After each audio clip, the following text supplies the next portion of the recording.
à toutes et tous. La Commission nationale du débat public, c'est une autorité administrative indépendante qui garantit le droit à l'information et à la participation de tous les publics.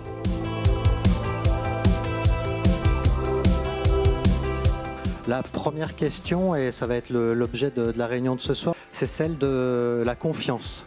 La confiance ou la défiance dans le débat public en particulier sur les projets nucléaires.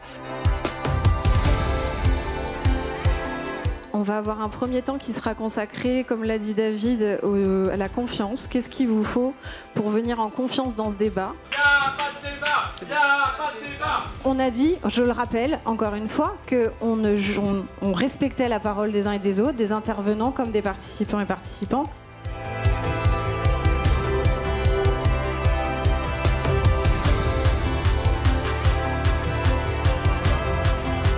Je pense que l'ambiance de cette réunion nous éclaire, en tout cas devrait nous interroger sur une chose, c'est que la confiance, ce qu'on a quand même compris à la CNDP, ça se gagne en année, ça se perd en secondes. La CNDP s'appuie sur un comité de la donnée.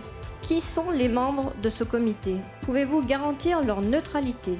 Ce comité, il est composé effectivement d'experts. Ce sont des experts dont on s'assure qu'ils n'ont pas de conflit d'intérêt avec les porteurs du projet. Nous sommes environ entre 60 et 70% de la population qui est favorable à l'énergie nucléaire et surtout à la construction de nouveaux réacteurs.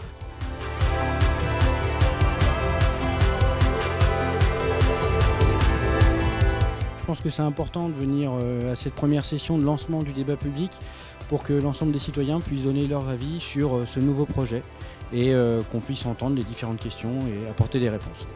S'il y a des grandes conclusions qui ressortent de ces concertations et débats, j'imagine bien que les parties prenantes en tireront les conclusions. C'est important pour moi de participer à ce débat, puisque j'ai de nombreuses questions et inquiétudes concernant le projet.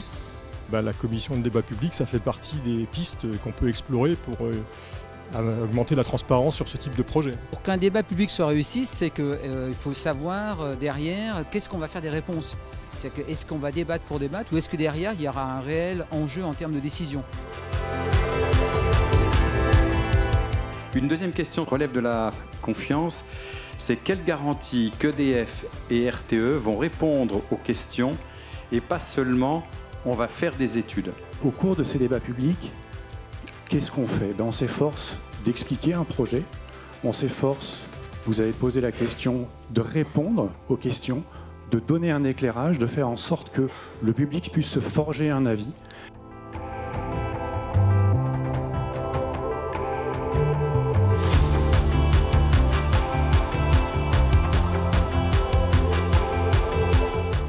Première soirée d'introduction qui a été extrêmement intéressante parce qu'on a pu avoir différents acteurs qui ont pu s'exprimer, que ce soit des associations, des citoyens, des élus. Donc on a pu avoir une convergence des avis. Après on a eu aussi une opposition assez parfois cinglante et qui peut, on va dire, couper l'idée démocratique du débat. S'il y a un débat, c'est qu'il y a quelque chose à la fin. On va en tirer quelque chose de bien ou de mal, positif, négatif. Ou même s'il n'y a aucun avis, ça sera quand même une donnée qu'il faudra exploiter.